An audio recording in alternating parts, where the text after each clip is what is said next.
guys, what's going on? Welcome to the show. This is Sports with Strawberry Ice. I'm your host, the Iceman, Jeff Trunipole. And as always, I bring you sports from a West Side point of view right here in the great city of Cincinnati, Ohio, home of Midwest Best, baby. They got Uno wings. They got G-Funk. They got CTB wings. They got delicious chili. Dude, it is awesome. Go check out Midwest Best. They have so much delicious food there. I recommend the CTB wings, the G-Funk, the Grippos, all of them. The pulled barbecue, the ribs they have every third Saturday. It is delicious. If you have not checked out Midwest Best, I recommend it. They are open tomorrow, so they take Monday and Tuesday off. So they're opening back up tomorrow, so make sure you check it out. What's up, everybody? Welcome to the show. Make sure you hit those likes and subscribe. Smash that thumbs up. I'm live streaming on ZTV Online, YouTube, Facebook, and X. Also, if you check out the podcast, it's on BeanPod, Apple iTunes, Spotify, Google, Stitcher Play, pretty much wherever you get your podcast. Please make sure you check it out and rate, like, and review. And as always, you know what? I'm coming to you live from this glorious place down here. It's the Ice Cave. The Ice Cave is brought to you by T Properties. T Properties, quality housing for quality people. Check out their website at www.tpropertiesllc.com for all your rental property management needs. So if you got a house you're looking for, an apartment, condo, check out T Properties. Also, if you got a rental property you just don't want to manage anymore, give T Properties a shot and they'll take care of the rest. And you know it. I know. We didn't make it this year. Injuries. But I'm telling you, we're going next year. Joe Burrow is going to be healthy. They're going to fix the defensive line. They're going to get a really good right tackle. And look, we all know this. If Joe Burrow is in the AFC Championship game against the Chiefs and our defense is playing the way the Ravens defense did, Joe's winning that game. We're going to the Super Bowl again. So make sure you guys are geared up for the Jackpot Joey stuff. And remember, if you like Joe Burrow, portion of proceeds go to the Joe Burrow Foundation. So if you want the hats, the hoodies, the banners, the flags, any of that stuff, go to right there, jackpotjoey9.com. And like I said, portion of proceeds go to the Joe Burrow Hunger Relief Fund. What's up to everybody in the chat? Let's see who's in there first. We got the strangers in there. Brad's there. My man Mon is in there. What is up? You guys need to check him out on Bengals Pulse if you have not. Robert's in there. Rockin' Bengal. Keith. Darth is in there. What's going on? All right. Let's see here. Let's get to the reason we're all here. He's a great friend to the show. He hasn't been on in a couple months, but I appreciate every chance he gives me. And here's Jay Morrison. What's up, Jay? Hey, Jeff. Hey, I have a question. What are CTB wings? Are they named after Cam Taylor-Britt, or is that for something else? Nope, they are named after Cam Taylor-Britt. They are. That's when you know you've made it. Yeah, exactly. He actually went there and tried them out when the season was going on. Dude, if you have not been to Midwest Best, I know you like Arby's and everything. But, dude, this is good. It's right out there off 275. It's a little bit of a drive for me. It's like 45 minutes for me, but it's right off the Ward's Corner exit. You can see it from the highway. It is delicious. I highly recommend it. Sounds good. I can only eat so much Arby's, so I'm always looking for new places to mix it up a little bit. Well, you're an Arby's man, you know? All right, so I titled this, What's Next for the Bengals? We got the Senior Bowl happening right now. We know, obviously, right tackle. What are they going to do with Jonah? Defensive line. Now, Illuminore, if I say his name right, the right tackle of the Ravens, who was one that I talked about the Bengals signing last year, tweeted out something this week about how he hates the Chiefs and he wants to be somewhere so he can beat them. So, of course, all of us Bengals fans jumped on like, hey, come here. And I think he signed, I think Dale was telling me he signed for like $3,000, 1 year deal or something like that. He's probably looking for a bump at that. But if the Bengals get him for 1 year and then draft, I don't know, maybe that guy Tyler Gutson, if I'm saying his name right, the right tackle from Oklahoma, let him sit for a year and then he could be a right tackle next year. I don't know. I like him. I like Travion Sweat. I mean, that's defensive line stuff, though. What's your thoughts? I just threw a whole bunch of stuff at you there. I like Illuminor. Every year when I was at the Athletic, Paul and I did the Choose Your Adventure worksheet, and we had him on there. I think we had him at $5 million last year, and he felt like a good fit to be the right tackle. This is before we knew that Orlando Brown was going to be an option.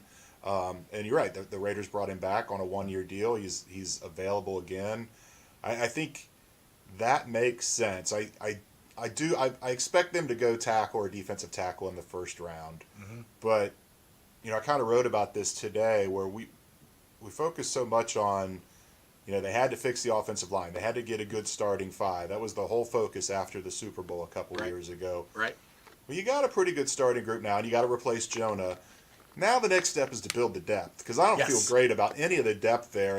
And I pointed out, you watched that Baltimore Kansas City game, and I really thought the loss of Joe Thuney, the All-Pro guard for the Chiefs, was going to be the biggest issue. That Baltimore's defense and that D-line was just going to attack and get after Mahomes because they were missing such an important piece. And Nick Allegretti came in and played fantastic.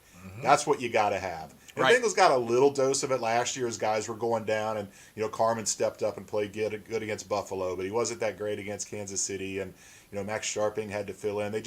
They had a lot of injuries, and you saw last year's championship game, Chris Jones wrecked that whole offense.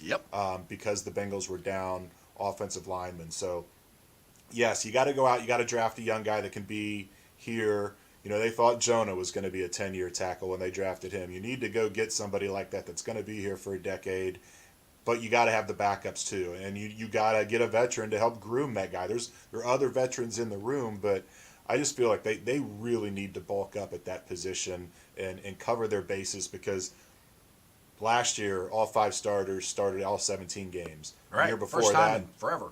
yeah, well, it is first time in ever, because we've only been playing 17-game seasons for a few years. Right. The Broncos and Bills did it last year too, so the Bengals weren't the only ones. But the year before, first 15 games, same 5 guys. So the law of averages says you're not going to get through a year like that unscathed again.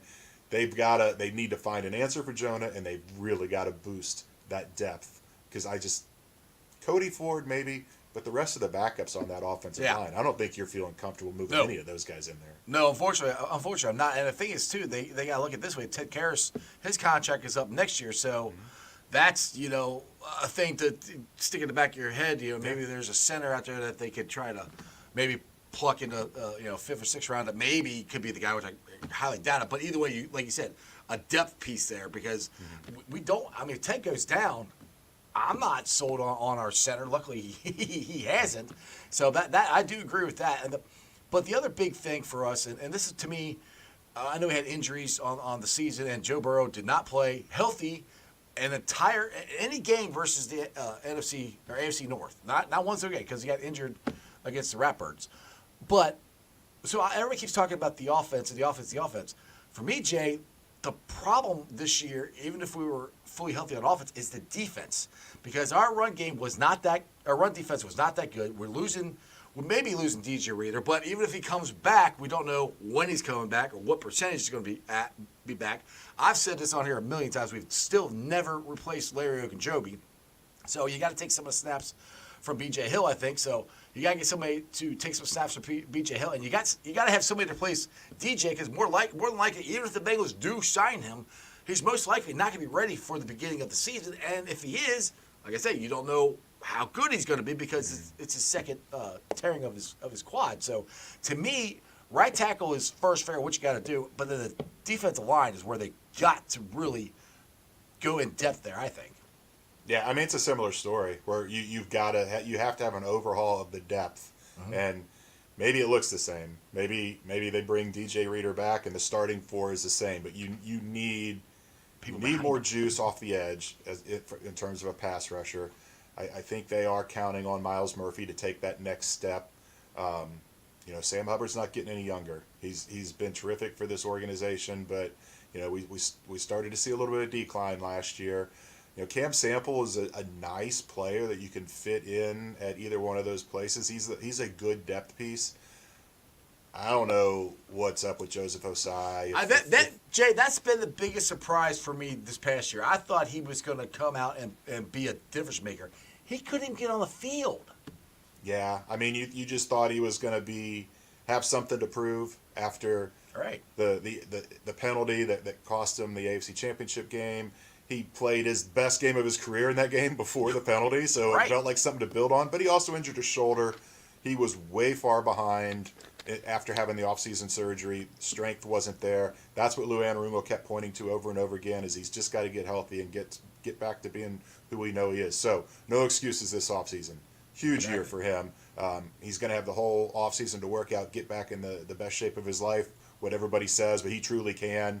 So we will see next year if he can be kind of that surprise addition to this pass rush. But you still need depth in the middle. Tupo's been a nice player for years. Tufele, guys that you can count on to go in there for snaps. But they're not difference makers. No, and Yeah. you That's want what to we see need. what Zim always did, where you're just rolling in a line after line after line and fresh guys, and there's not much drop off from player to player. That's what they've got to get to. Excuse me, and that's why I think it's offensive tackle or defensive tackle in the first round. You can get a difference maker there, and then don't stop there. Those are two positions they probably should double up on in the draft. This franchise has been great. They've struggled to draft and develop offensive linemen. They've been really good about defensive linemen, especially getting them in those later rounds. Yes. So new coaching staff from the Geno era, obviously, but there are guys. You're more likely to get a difference maker in the middle rounds on the defensive line than you are on the offensive line. Exactly. Let's get some of the chat's blowing here, but let's get some of the questions here. Dustin Crawford here. Jay, the tough part about watching KC is the legacy Mahomes is creating. Meanwhile, we're going to 5 years of Burrow with 0 rings. Would you say Burrow era has met or underperformed expectations? I don't know. That's a tough question. His 2 full healthy seasons, they went to the AFC Championship game. So Right. that's I mean, I guess it depends on what your expectations were. If you were thinking Lombardi after Lombardi, then maybe he's fallen short of that. But Right. I thought it was really moving in the right direction in 2020 when he tore the ACL, and then obviously 21, 22 were fantastic. This year, they were playing great for the 5 games that he was fully healthy. When it was looking, the calf was kind of behind him before the wrist. All except for that Texans game. And even that, I mean, he brought him back and really gave him a chance to win. And But I mean, I guess that was in hindsight, as the season goes on, the Texans were a pretty damn good team. So in hindsight, maybe that wasn't as bad a loss as we felt at the time.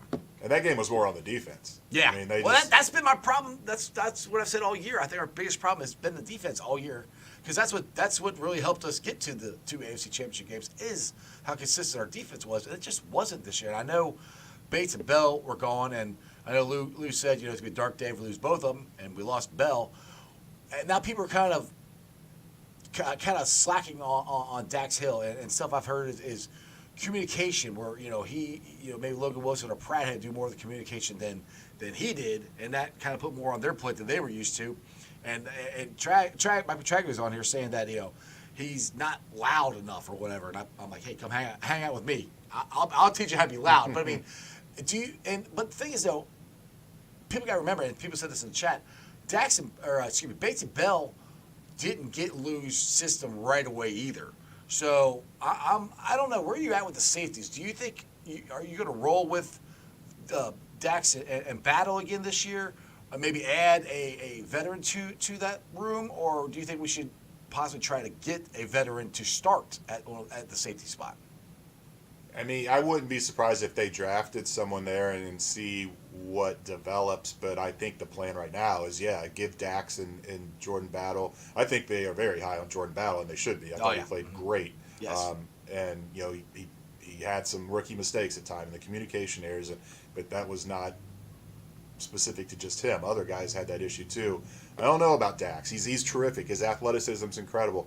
I wonder if he's better suited as a corner. That's what I've said. But you're landlocked there. I mean, well, until next year. I mean, Mike Hilton, I think he's a slot corner. I mean, that's an option you can put into. I mean, I know Mike Hilton's there this year, but next year he'll most likely be gone, so Dax could slide into that. This is one crazy thought that my buddy Joe from the Bengals show has said, that he has a feeling, he has no sources of this, that the Carolina Panthers might release Bell. If they do, I'm driving my big ass to Carolina and bringing him back here. What's your thoughts on it? Any chance that might happen?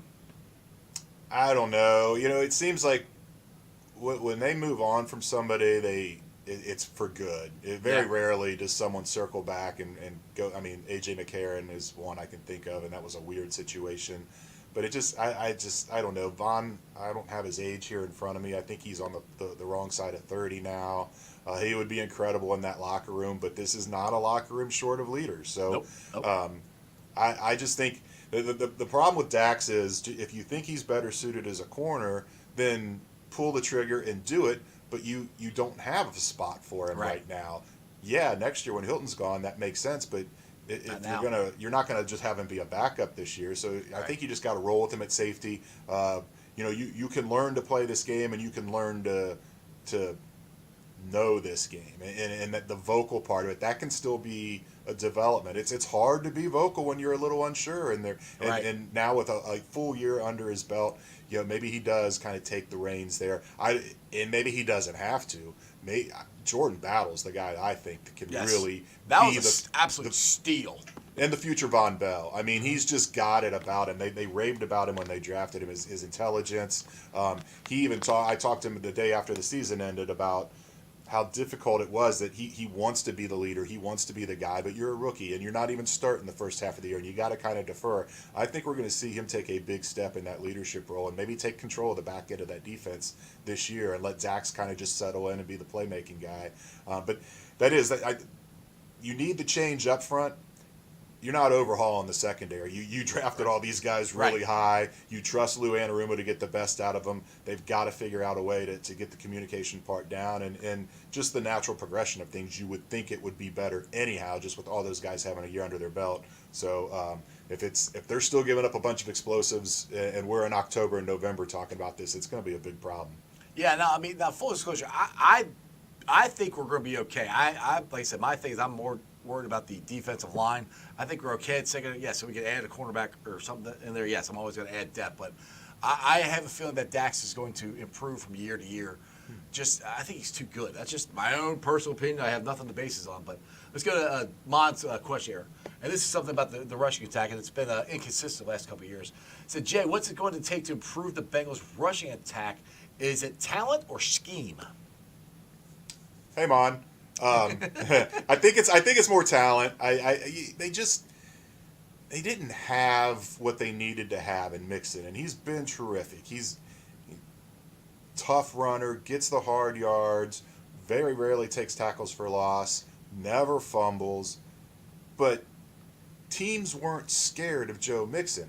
So if teams are going to play a light box and try to really play the deep shells and try to shut down Burrow in the passing game, you got to make someone that can make them pay for that with an explosive run. Hit the hole, get into the second level, Is make that somebody Chase Brown? miss. Yeah, I think it is. Yeah, I think really he was pretty do. good. Yeah. Now I'm concerned about his size. I don't know. He can't carry the load that Joe does, and the load's not going to be that heavy anyhow because they're never going to be a 25 carry per game team. Right. But I go get another guy in the draft. Sign a couple after the draft. You see it all the time. These like a Pacheco, 7th round undrafted guys can come in, make an impact. Maybe there's a free agent that they can get at a reasonable price. I know typically if it's a free agent, they're getting up there in age because they've already got 4 years in, so you're a little leery there. But just stock up on young guys. I mean, that's the whole part of undrafted free agency after the draft is it's like recruiting in college, and you got to sell guys on this is a great place to come. Well, if you're sitting there with just Chase Brown and you get a chance to play with Joe Burrow and Jamar Chase in this offense, and those undrafted guys, they're going to want to come here. So I think that's it. Ideally what you build is like a two-headed monster like the Lions have, where you've got the tough runner, the goal line guy like a David Montgomery, and you've just got the explosive freak like Jahmyr Gibbs. That ideally, and the Bengals have had that in the past, with the Gio and Jeremy Hill, and they've always kind of had that thunder and lightning kind of thing. And I think Mixon has had a great career here. I don't think he's washed. I think there's still a good spot for him somewhere, and who knows? Maybe it's here. Maybe they're not going to pay him $8.9 million to be here. So is he willing to take a pay cut? And not so much is he willing to take a pay cut, is he willing to take a role cut? Because he is not going to, you can't have him be the lead main guy. You've got to turn this over to a more explosive guy like Chase Brown. And I don't know that Joe Mixon is willing to do that. And you add another $6 million to your available cap space if you cut him. Yeah, it kind of reminded me a little bit of what Corey Dillon got here, and we said Kanjana Carter. When Corey kind of took over for Kanjana became more of the goal line finisher back. That's kind of what what Mixon was doing this year, and they did it from time to time. They just didn't do it consistently enough in certain games. That's where I think that helped out Mixon, prolong his career a little bit longer too, not taking all the beating and all the carries and stuff. But I'm with you. I think they need to definitely add somebody to that room there. Justin Link here, he's got a question. Well, I click on it. There you go. Okay, who is projected to be the top interior D tackle in this free agency? Anybody on your radar you want the Bengals to sign? Well, it starts and ends with Chris Jones. I mean, he is the best of the best. According to Trags, he's coming here. Well, Trags said they were going to go 15-2 last year too. So take that with a grain of salt. Sorry, I love Trags. I love needling him about that prediction. I hope he's right. I'll take him. I mean, no one expected Orlando Brown last year, right? So it's a different situation. The only reason they got Orlando Brown is because they were planning on bringing Von Bell back. They were planning on bringing Samaje Perine back. Both those guys turned down the offers here, took money elsewhere, and then all of a sudden you're like, well, I don't think they were planning on bringing Pratt back. And then all of a sudden the guys they want to bring back are gone, so they signed Pratt to a reasonable deal, and Orlando Brown's available. I don't know, if you're talking Chris Jones, then it's T. Higgins and Chris Jones and nobody else. Yeah. And I just it would surprise me if that was the case. I think that they are more than likely going to build that position through the draft.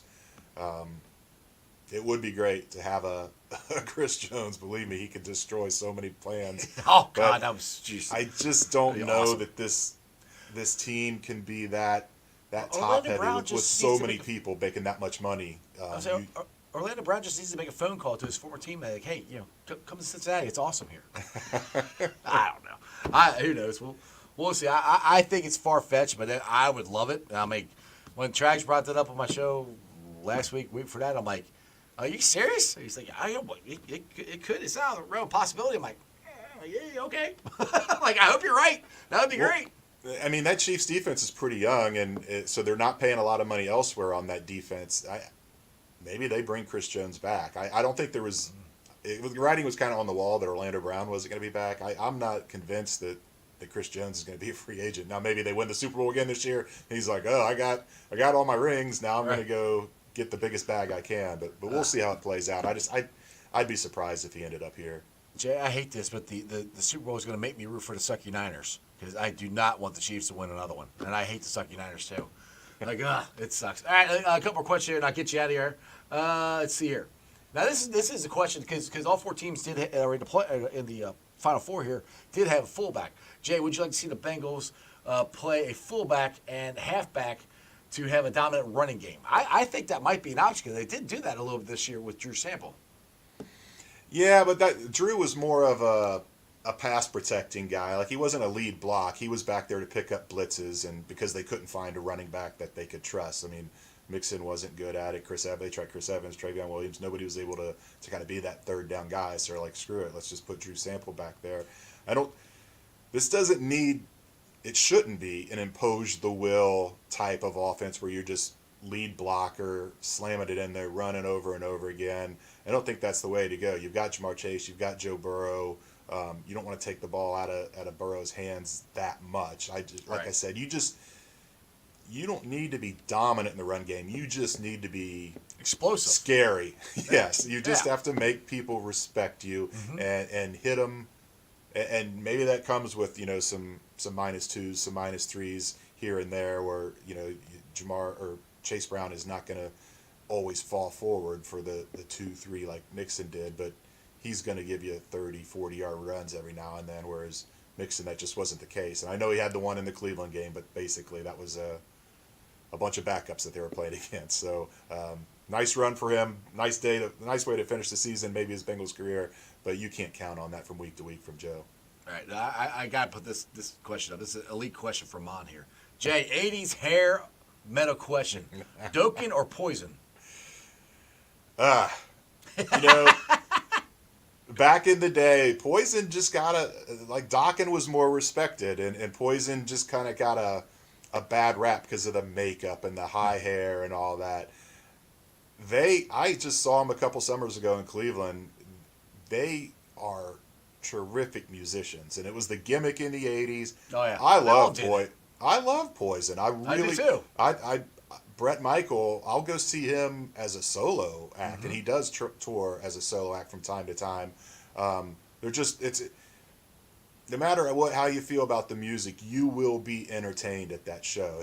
Brett Michaels is just one of the best frontmen, and any chance I get, I would go see Poison still to this day, and have. I'll tell you this. So Poison and Motley Crue, when I was younger, I'd always get them confused. I'm older now. I know who they are. But one of the last concerts I went to, I actually saw Motley Crue and Aerosmith at Riverbend. And I'm sorry, Motley Crue destroyed Aerosmith. And I like Aerosmith. But, I mean, their show was so, with the fireballs and all the girls dancing and them running around the stage and everything. I mean, I've never seen Poison in concert, but I have seen Motley Crue, and they were legit. So, any chance you guys go see, have you seen Motley Crue in concert? I'm sure you have. Oh, yeah, many times. And so 2 summers ago in Cleveland when we went, Poison opened. Joan Jett opened. Then it was Poison.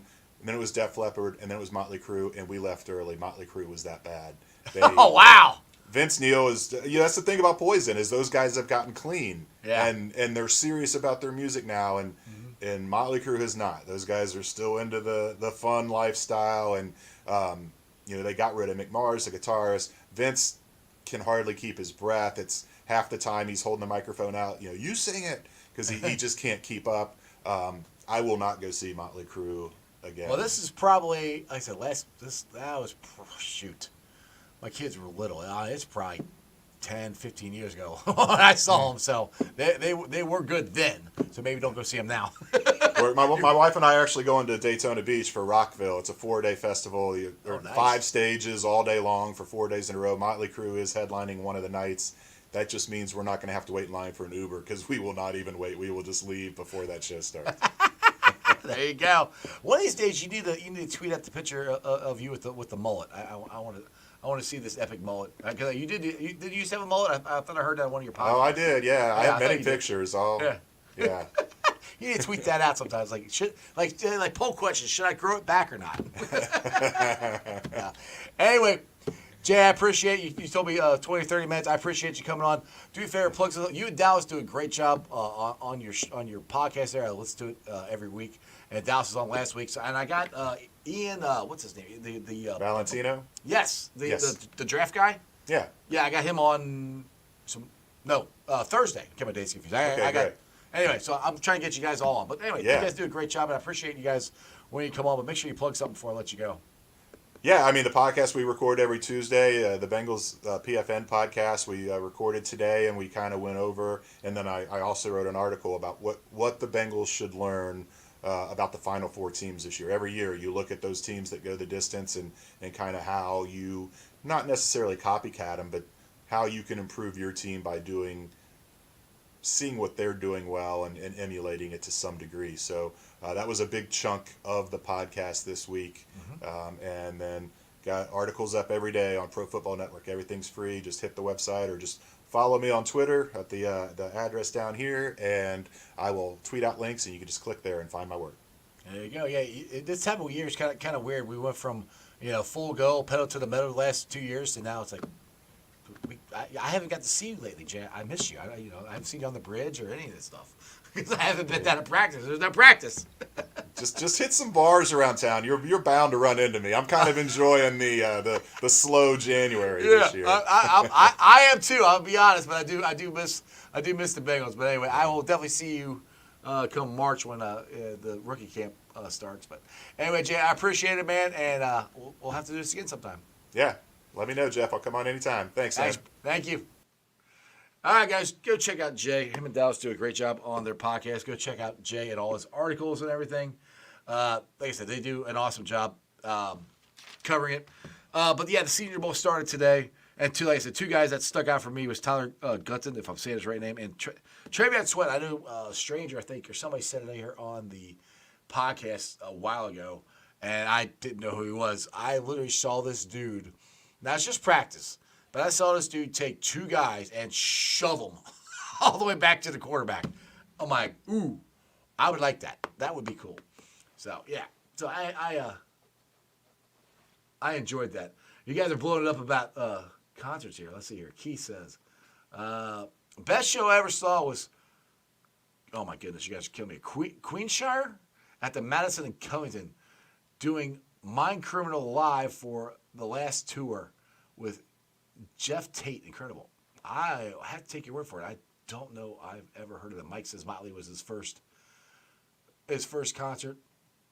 And Mike Madden here, he's an AC/DC guy. I love AC/DC. I've never seen them in a concert. I would love, what I like to see Metallica. Metallica would be awesome to see in a concert, but I've never seen that. Stranger, yep, he said, I'm loving Sweat DJ Reader too. Yeah. I was talking to my draft Dale there, and he said, like, I kind of in our little group chat, I was like, hey, I'm really liking this guy. And he goes, yeah, he's starting to make some noise that, some people are mocking him in the first round, which we got 3 months till that happens. So who knows what's going to happen. And like I said, who knows what the Bengals will do. Maybe, who knows? Maybe they will go out and sign Chris Jones. I doubt it. I will freak the F out if they do, and I will go right over here and I will go live, just like I did when they signed Orlando Brown last year, and I didn't think that was going to happen.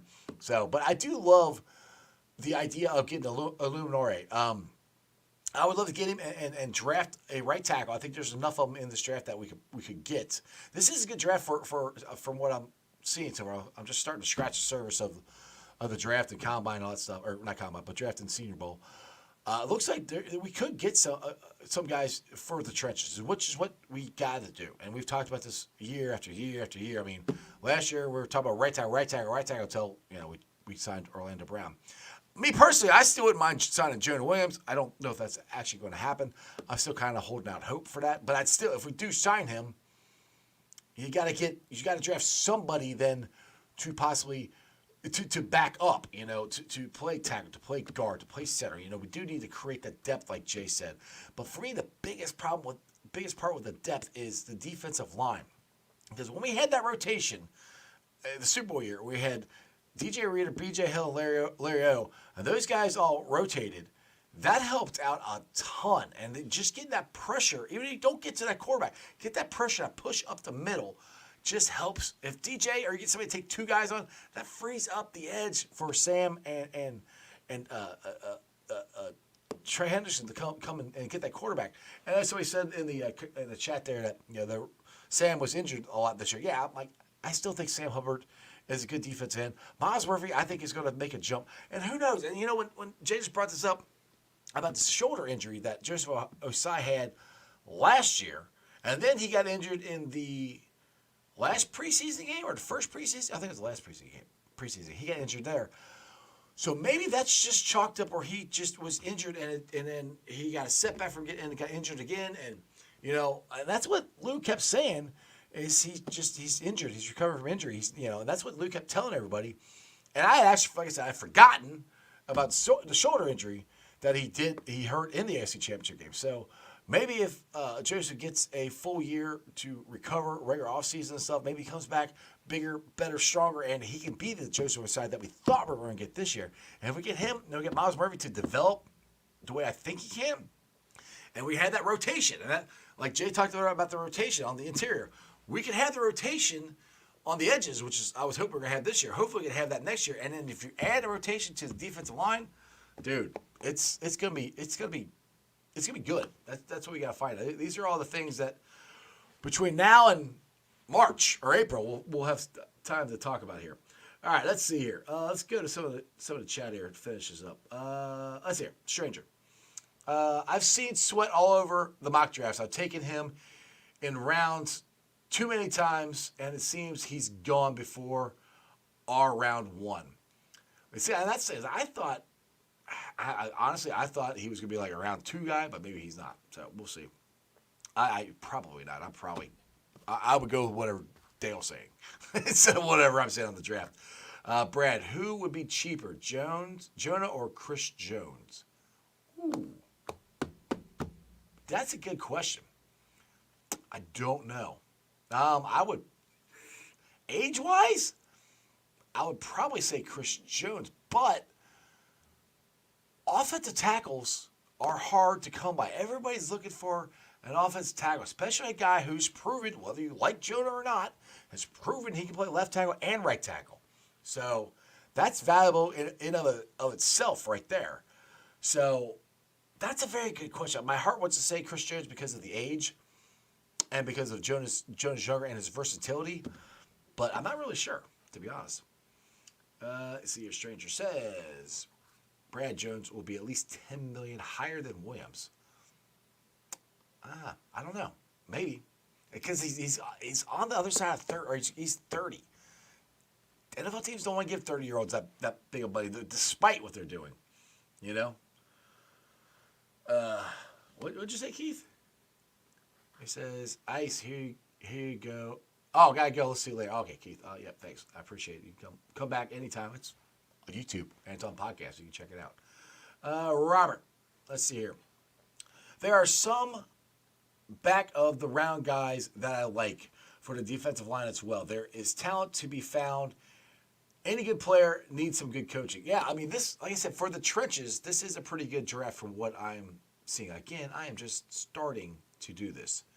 So we'll see what is that. And I look, right tackle is going to be a priority, and the defensive line, you know, is going to be a priority. Those are the two things we got to fix because our defense, run defense, just wasn't that good this year.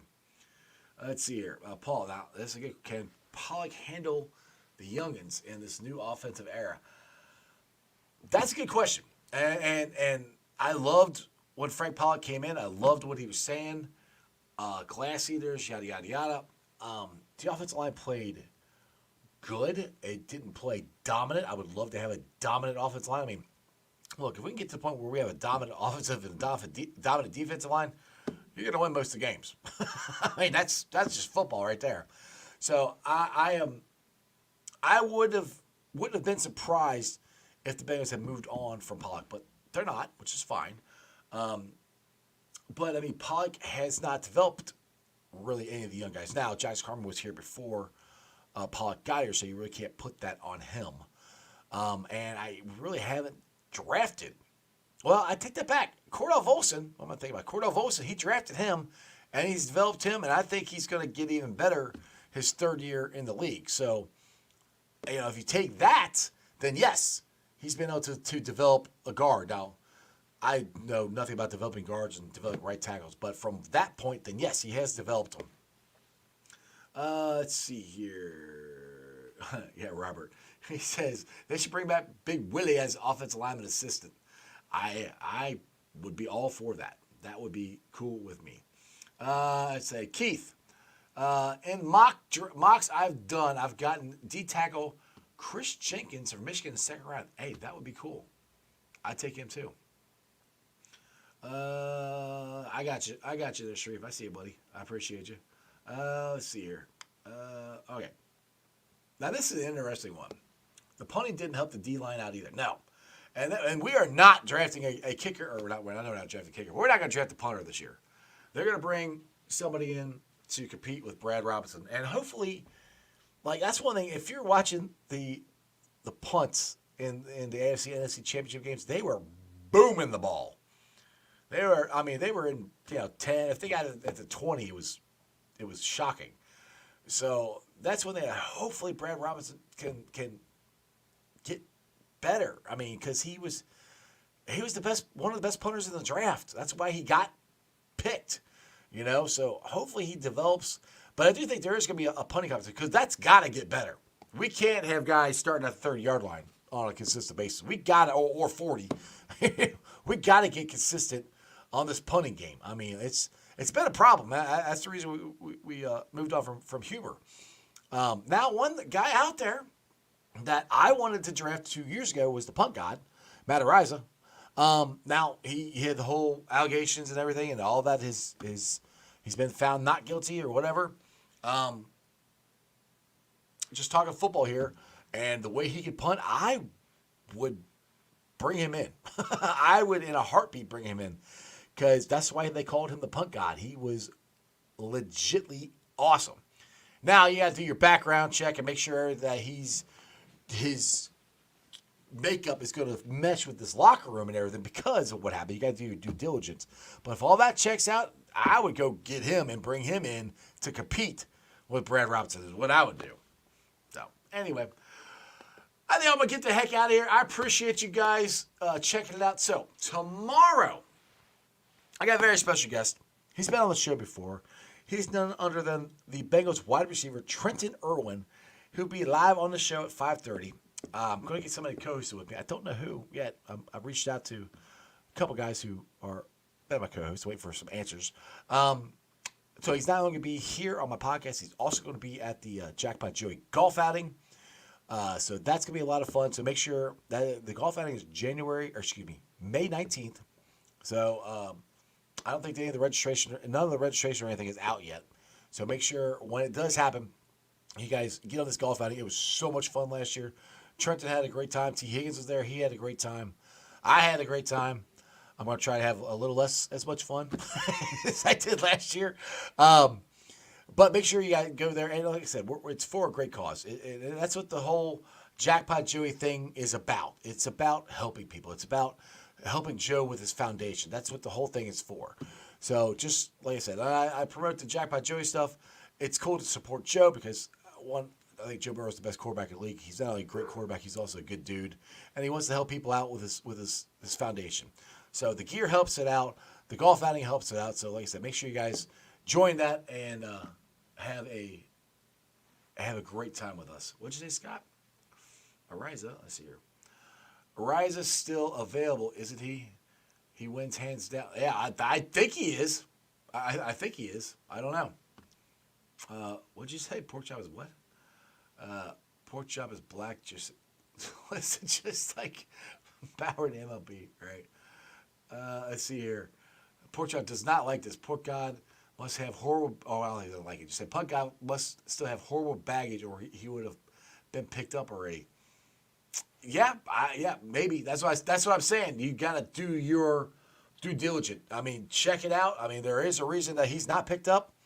So I agree with the Chop. That's why I'm like, if it all checks out, by God, bring him in. Let's see what happens. But if there's something red flags there, then no. So anyway, all right, you guys.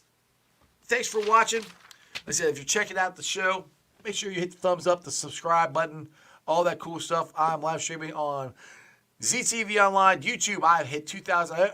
I went over 500, 2,503. I was at 2,000, I think 499 yesterday. We hit 2,503 subscribers. As always, I appreciate you guys. Try and get that to 3,000. Hopefully, like when we get to 3,000, like before I can get back to being monetized again, that would be awesome. Maybe YouTube be like, hey, people like watching his show. You know, maybe we should monetize him. Maybe he's not such a bad guy. I don't know. Yeah, thanks for watching out there. If you're watching on Facebook, I got 3,496. If you're watching on X, 3,966. You can follow me on all those. Also follow me on Instagram, Threads, TikTok, and I'll be pulling this out later on tonight. Put it on the podcast. It's on BeanPod, Apple, iTunes, Spotify, Google, Stitcher Play, pretty much wherever you get your podcasts. Please make sure you rate, like, and review. Leave a comment and a 5-star review so more Cincinnati fans can find my podcast. I appreciate you guys. Like I said, Trenton Irwin's coming on tomorrow. I got Graham Ashcraft coming on Thursday. Tuesday, I got a great, I just set this up today. I got a great author, a book author, Al. And for some reason, Al's name is Al. Okay, here's the name. If I can, Al, if you're watching, if I pronounce your name wrong, sincere apologies. Al Lunter and Sliger. That is not even close to what he wrote. Baseball Confidential.